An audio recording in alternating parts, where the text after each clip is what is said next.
अब तो भोले की फौज करेगी मौज।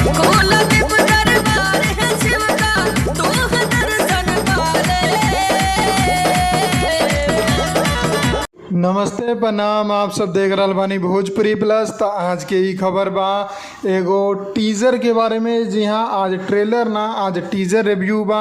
जो ना फिल्म के नाम बा मेरा भोला है भंडारी। रापचिक यूट्यूब चैनल पर आयल बा। डायरेक्टर बाड़े शत्रुघ्न गोस्वामी जी और एक्टर में बाड़े कुणाल सिंह जी, लाडो मदेशिया और भी अनेकों कलाकार। बात करें टीजर के तो बहुत ही मस्त टीजर बा।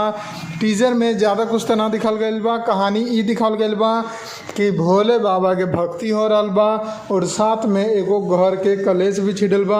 जोना में एगो अपन सगा बेटा जोन बा उ बाप के वृद्धाश्रम भेजेला चाहता, लेकिन उहे बाप के जोन किराएदार बाड़े, जोन किराए पर रहेले, उ सब उ बाप के सेवा कर रहल बाड़े। तो यह चीज़ अभी तक ई टीजर में दिखाल गईल बा। जब ट्रेलर रिलीज हुई तो ओकरो में देखल जाई का स्टोरी बा। फिलहाल ता अच्छा खासा लागल हमें ई टीजर। आप लोगन के कैसन लागल? अगर ना देखले बानी तो जाके रापचिक यूट्यूब चैनल पर देख ली।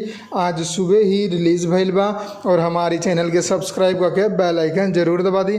हम मिले आप लोगन के एगो नया वीडियो में। जय हिंद, जय भोजपुरी, प्रणाम।